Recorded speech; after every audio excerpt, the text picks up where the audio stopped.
ये वाला एरिया सब क्या है, भारत का है। देखिए चाइना जो है ना वो बहुत समझदारी से कब्जा करते जा रहा है। चाइना कहता है कि ये मेरा है तो भारत को कहना चाहिए फिलीपींस अगर मेरा है। यहाँ किसी मजदूर को 8 बजे बुलाएंगे तो 9 बजे आएगा, आधा घंटा ले खैनी लगाएगा। हाँ काम है ना, हाँ लीजिए आप भी खाइए, आप भी खाइए। आपको मजदूरों की शिकायत करना है, हमारे यहाँ कोई मजदूर शिकायत करेगा हम गोली मार देंगे उसको। कि इस देश को तो 2 चौपटे किया सब, एगो नेता एगो सरकारी नौकरी वाले। चाइना का जो ग्रेट वॉल ऑफ चाइना है वो यहां से जाता था, ये है ग्रेट वॉल ऑफ चाइना। ये चाइना की दीवार है, यहां से यहां तक जाती थी। अब इधर मुख्य रूप से चाइना था उस समय। अभी भारत वालों को बोलना चाहिए कि भाई इसके इधर तो सब भारत का है, ये वाला एरिया सब क्या है, भारत का है। देखिए चाइना जो है ना वो बहुत समझदारी से कब्जा करते जा रहा है। तो इस समझदारी से बचने के लिए एक ही उपाय है, उल्टा सीधा ऐसा काम कीजिए कि जब कोई देश दूसरे देश के क्षेत्र को अपना बन रहा है तो पूरी दुनिया में इसका मजाक बन जाए। इस चाइना की नीति को, सोची समझी नीति को एक मजाक बना के रख दीजिए। भारत सरकार को भी कहना चाहिए, तुरंत कह देना चाहिए कि भाई पुराना नक्शा के हिसाब से अगर दक्षिणी चीन सागर चीन का है तो पुराना नक्शा के हिसाब से चीन, इसके इधर का एरिया चीन का नहीं है। नक्शा के हिसाब से ये भी देखिए ना, अब बाबा आदम के जमाने का नक्शा बना रहे हैं जो यहाँ पे, उल्टा सीधा जब डिसीजन लेंगे पूरी दुनिया में लगेगा मजाक बन जाएगा, ये सब समझ में आएगा। लेकिन जब जब विरोध करेंगे चाइना का उतना चाइना शक्तिशाली हो जाएगा। ये एक पॉलिसी होती है पढ़ाने की। तो आप चाइना को विरोध करके कभी नहीं हरा सकते हैं। जैसे चाइना कहेगा ना, चाइना कहेगा कि ये दक्षिणी चीन सागर मेरा है और आप कहेंगे तुम्हारा नहीं है, तो उस चाइना उसको जानना चाहता है कि इसको हम कहेंगे है तो लोग कहेंगे नहीं, तो जैसे हाँ ना कह के विवाद हो जाएगा और विवाद में वही जीतता है जो शक्तिशाली होता है। तो चाइना को पता है कि बस विवाद पैदा करो, जीत तो हम ही जाएंगे क्योंकि शक्तिशाली है। तो भैया विवाद पैदा मत होने देगा। चाइना कहता है कि ये मेरा है तो भारत को कहना चाहिए फिलीपींस अगर मेरा है। ले अब विवादे पैदा नहीं होगा, मजाक बन जाएगा। यहाँ पर फिलीपींस अगर मेरा है, भारत को लोग कहेंगे यहां से यहां तुम्हारा कैसे हो गया, तो कहे जैसे चाइना का हो गया वहां पे। हमेशा ना जब कभी आप इसे अपनी जिंदगी में भी अपनाइएगा कि अगर आप कोई आदमी गलत बोल रहा है, अगर आप सोचेंगे उसको काटें तो नहीं काट पाएगा, अगर वो थेथर है तो जी बात में काट देगा। यही चीज गवर्नमेंट इंडिया में भी लागू कर दी है। गवर्नमेंट जो है चुनाव जीतने के लिए अपने इंडिया में लागू कर दी है। जीडीपी भाड़ में गया, लेकिन अगर न्यूज चैनल पे आप कभी भी कह देंगे, सरकार का कोई भी व्यक्ति आप नहीं देखेंगे कि आके इस बात को स्वीकार कर रहा हो कि जीडीपी गड़बड़ है। वो यही चाहता है चाइना की नीति पे आके, मीडिया में आके कि जीडीपी विवाद हो जाए। अब विवाद हो जाएगा तो सरकार के प्रवक्ता इतने पढ़े लिखे हैं कि जीत जाएंगे। और ये जो विरोध वाले हैं इस साले गधा घोंचू हैं सब, इन सबको डिबेट भी करने नहीं आता है। अरे कम से कम क्लास कर ले तब तोरा बता देंगे कि विवाद अगर नहीं सुलझ रहा है तो उसे उस विवाद ना बना के मजाक बना दो। अगर सरकार का कोई प्रवक्ता जैसे संबित पात्र आके कहते हैं जीडीपी गड़बड़ क्या है, तो ये नहीं बोलो कि गड़बड़ है। सब ने तो बोलने लगता है हाँ जीडीपी गड़बड़ नहीं है, चाइना से आगे हम लोग की जीडीपी है, अमेरिका से भी आगे हैं हम लोग। ले अब वो कहेंगे कि अमेरिका से आगे हैं, नहीं हम लोग ब्रिटेन से आगे निकल गए, कोहिनूर हीरा वापस आ गया। आप बता दीजिए वापस आ गया। तो जब कभी भी जब कोई थेथराई करता है ना तो आप उस विवाद में मत उलझिए, उसको मजाक बना दीजिए। तो गवर्नमेंट ने चाइना से कुछ सीखा है या नहीं सीखा है, लेकिन ये जरूर सीखा है कि देश में अगर कोई मुद्दा हो, जैसे अभी मनीषा वाल्मीकि का जो बलात्कार हुआ, ये बलात्कार गलत है, सालों को इनकाउंटर क्यों नहीं हुआ, इस पे नहीं है। गवर्नमेंट बड़ा होशियार है, जानती है इसको विवादित कर देंगे, जहां विवादित होगा हम शक्तिशाली हैं, जीत जाएंगे। अब उसमें ससुरा ये आतंकवादी घटना थी, दंगा कराने के बाद था, रेप कहाँ हुआ है, हड्डी कहाँ टूटी है, हेन तेन। अरे भैया विपक्ष भी बकलोल है, विपक्ष को भी कहना चाहिए कि वाल्मीकि रेप कहाँ हुआ है, वो ऐसे मर गई है, सुसाइड कर ली होगी, हेन तेन अजीब कर दो ताकि उलझ जाए। तो ये चाइना की पॉलिसी है कि किसी भी चीज को पहले विवादित करो, जब पूरी दुनिया विवादित हो जाएगी तो हम शक्तिशाली हैं, जीत जाएंगे। तो ये चाइना यही कहता है। इसका एक उपाय है, सोचरा उसके विवाद को ना मजाक बना दो। लो तो ये है आपका चीन की दीवार। अभी नहीं दिखता, चीन की दीवार अभी भी है, टूरिस्ट के लिए हो गया चीन की दीवार। आगे बढ़े। चीन में कुछ नदियां हैं सब जो बहुत बड़ी बड़ी नदियां। एक नदी का नाम है ह्वांगहो नदी, हालांकि इससे भी भयानक नदी है, एक नाम है जिसका यांगटी सिकियांग नदी। चाइना की एक और महत्वपूर्ण नदी है जिसका नाम है मेकांग नदी। कौन सी नदी? मेकांग नदी। ऐसे यहाँ 3 नदियां हैं, उसी तरह इस डायरेक्शन में भी 3 नदियां हैं। इस डायरेक्शन में अगर देखेंगे तो 3 नदियां। यहाँ एक झील है जिसका नाम है मानसरोवर झील। शंकर जी यहीं कैलाश पर्वत पर थे।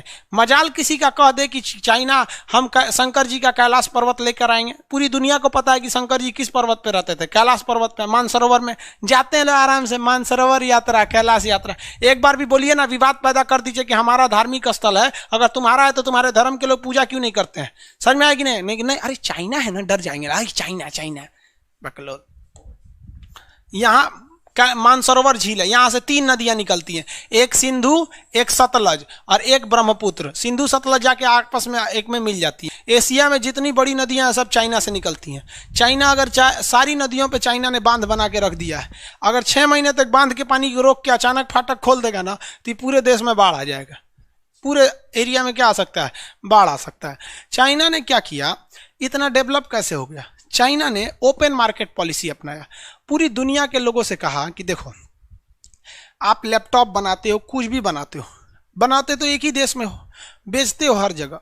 अगर तुम जाओगे अमेरिका में तो अमेरिका में एक लेबर का जो एक दिन का खर्च है वो 2000 रुपया है। अमेरिका का लेबर रहेगा तो एक दिन में 2000 रुपया लेगा। चाइना कहता है हमारे यहाँ आओ, हम एक लेबर तुमको 200 रुपया में दे देंगे। 200 रुपया एक दिन का देना लेबर दे देंगे।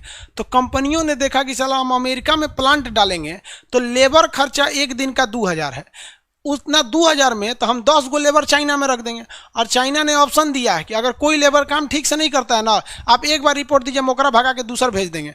तो चाइना का हर आदमी पंक्चुअल है टाइम से, और हिंदुस्तान का कोई आदमी पंक्चुअल नहीं है। सरकारी नौकरी वाले इतना ज़्यादा कोढ़िया किया है साहब कि इस देश को तो 2 गो चौपटे किया सब, एगो नेता एगो ही सरकारी नौकरी वाले। और जब सरकारी नौकरी को प्राइवेट करेंगे मोदी जी ना, तो सब प्राइवेट वाला चिल्लाएगा सब सरकारी वाला कि हमको प्राइवेट कर रहा है। अरे तू करता क्या है? तुमको एगो सैलरी चाहिए, उस पे से घूस चाहिए, और नहीं तो काम अटका देंगे सब। उल्टा से एगो पेपर अटक गया, कोई दिक्कत नहीं। आपको अगर एग्जांपल देखना है तो स्टेट बैंक में आप खाता खुलवाइए, देखिए नानी मर जाएगी खाता खुलवाते खुलवाते, और जाके एचडीएफसी या किसी प्राइवेट बैंक में खाता खुलवाइए। उसको कुछ नहीं, बस अपना आधार कार्ड फोटो दे दीजिए, घरे आके खाता खोल देगा। लेकिन वो नहीं खोलते हैं सर। जब यही मोदी जी कहेंगे कि एसबीआई को प्राइवेट कर देते हैं तो एसबीआई वाला चिल्लाएंगे सर काहे प्राइवेट कर रहे हो? अरे भैया तुम्हारे वजह से जनता प्राइवेट है। यही वजह है कि जब कभी सरकारी चीजों को मोदी जी प्राइवेट करते हैं तो कोई पब्लिक साथ नहीं देने जाती है। वही लोग इसका विरोध करते हैं जो सरकारी नौकरी करना चाह रहे हैं या ऑलरेडी सरकारी नौकरी में है। आप लोग को भी कहते हैं जिस दिन जॉब लगेगा ना, आप लोग खुद बचा सकते हैं। ऐसा काम कीजिएगा कि लोग कहें कि नहीं सरकारी तो अच्छा है, काहे लिए इसको प्राइवेट कर रहे हैं लोग। लेकिन जनता का, मोदी जी इसको पकड़ लिए हैं कि जनता का समर्थन नहीं है सरकारी वालों को। एक बार नौकरी मिल गया कौन पूछता है काम को। चाइना में ऐसा नहीं है। चाइना में अगर आप काम नहीं करेंगे अच्छा से तो भगा देगा आपको, आप खटते रहिए। तो देखा गया कि वहाँ चाइना में डिसिप्लिन बहुत ज़्यादा है। अगर वहाँ किसी वर्कर को बुला दिए 8 बजे तो वो 8 बजे आएगा। यहाँ किसी मजदूर को 8 बजे बुलाएंगे तो 9 बजे आएगा, आधा घंटा ले खैनी लगाएगा।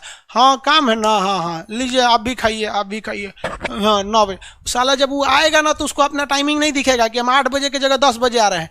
और जब उसको जाना होगा 5 बजे ना तो 4 बजे से कपड़ा वपड़ा हाथ धोना तैयार करें, मतलब उसको जाने का टाइम हुआ दिखेगा, आने का नहीं दिखेगा। तो हर जगह यही चीज़ें चाइना ने कंट्रोल किया जो दुनिया में अन्य जगहों पर हो रही थी। पूरी दुनिया के लोगों को कहा कि देखिए आपके यहाँ मजदूरों की ये समस्या है, ये है, आपको मजदूरों की शिकायत करना है। हमारे यहाँ कोई मजदूर शिकायत करेगा हम गोली मार देंगे उसको।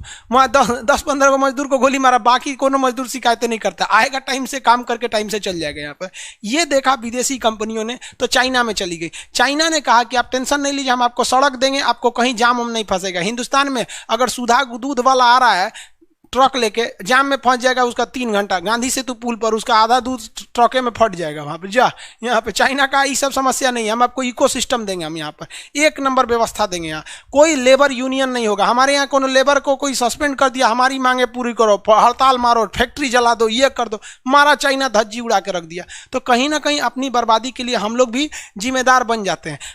सरकारी कर्मचारी वाला उतना अच्छा से काम नहीं करते हैं। तो चाइना बहुत डेवलप कर गया, इतना इकोसिस्टम कर दिया कि पूरी दुनिया की कंपनी यहाँ आने लगी। अब सिंपल से समझिए ना, एप्पल कंपनी जो है सेम मोबाइल अगर कैलिफोर्निया में बनाती है और वही मोबाइल कोई चेंजिंग नहीं करके चाइना में बनवाती है, तो चाइना में लेबर कॉस्ट सस्ता होने की वजह से कैलिफोर्निया में बने मोबाइल में और इस मोबाइल में लगभग 20,000 का अंतर आ जाता है। तो कौन कंपनी कौन खरीदेगा? वही मोबाइल अगर कैलिफोर्निया का बना है तो 1 लाख में, और वही मोबाइल अगर चाइना का बना है तो 80,000 में। दोनों तो एप्पल है, दोनों में सारी चीज़ें सेम होती है, बस उसके अंदर क्या है, लेबर कॉस्ट ज़्यादा थोड़ा सस्ता है और लेबर फुल टाइम वर्क करके देते हैं और वो स्किल्ड लेबर देता है। ऐसा नहीं कि लेबर स्किल नहीं है, हमारे पास लेबर मल्टी टैलेंटेड है, स्किल्ड कोई नहीं है। हमारे यहाँ लेबर को कहेंगे पेंट मार दो, कहेंगे हाँ पेंट मार देंगे, कहोगे ईंटा ढो तो ईंटा भी धो देगा, कहेगा गाड़ी चला लेते हो, हाँ साइकिल चला लेते हैं, हर काम में कर देगा। चाइना में ऐसा नहीं है, उसके यहाँ स्पेशलिस्ट हैं सब। अब बहुत बेहतरीन ढंग के स्पेशलिस्ट हैं। इस वजह से इंडस्ट्रियल हब बन गया चाइना, और उसके अंदर डिसिप्लिन भयानक है। एक बच्चा नीति, यानी चाइना में एक के बच्चा हो सकते हैं तो एक के, और हमारे यहाँ तो होने दो ससुरा, कोई दिक्कत नहीं है, पैदा करते रहो। महिलाओं ससुरा लोल हैं, ओकनियों के अच्छा लगता है 8-8 गो पैदा करना वहां पे। उसके बाद कहेंगे से बीमारी हो गई लो, हमारा यूटरस खराब हो गई, बच्चेदानी के ऑपरेशन करी लो। रे लोल कहीं का, तू फैक्ट्री बनैले तो का पूछेगा कोई यहाँ पर। लोल तो वो होती है सर ना, महिलाएं सब सीधे कह देंगी सर नहीं बच्चा होगा। कौन जानता है, पति गया ऑफिस में, एगो दवाई खा लो, बच्चा खत्म कहानी यहाँ पे ना। हमारा बाबू अपने मजा आता है इतना लेके ढोले में, तो क्या कहेंगे वहां पे, समझिए यहाँ ध्यान से। तो चाइना बहुत ज्यादा स्ट्रिक्ट रूल होने की वजह से फॉलो हो गया, और हमारे यहाँ ऐसा नहीं। दूसरा, चाइना में चुनाव का झमेला नहीं है, वहाँ एक ही पार्टी है और 10 साल के लिए चुनाव होता है। हमारे यहाँ सबसे बड़ी समस्या कि एक बार चुनाव होगा प्रधानमंत्री का, और हर साल चुनाव होते रहेगा मुख्यमंत्री के लिए। जैसे देखिए अभी बिहार में हो रहा है, अगली बार कहीं और होगा, अगले साल कहीं और होगा। तो हमारे यहाँ के नेता 4 साल में 5.5 साल तो चुनाव में बिजी रहते हैं सब, तो इसलिए डेवलपमेंट का एक और रास्ता कम होता है। वरना अगर ऐसे देखिएगा तो चाइना के पास इतने ज़्यादा चैलेंजेस थे कि इतना पहाड़ है चाइना में, केवल 30% जमीन ही उसके पास रहने के लिए, लेकिन इसके बावजूद दुनिया में सबसे ज़्यादा अफीम, चायपत्ती, चावल, सब्जी, मतलब जितना चीज है सब में धीरे धीरे कौन आगे जा रहा है, चाइना जा रहा है। और हम लोग टुकुर टुकुर मुंह देख रहे हैं। नेतृत्व का भी कमी होती है, कुछ अपने स्ट्रक्चर में भी थोड़ा सा कमी है। आई होप इसको समझे होंगे आप लोग।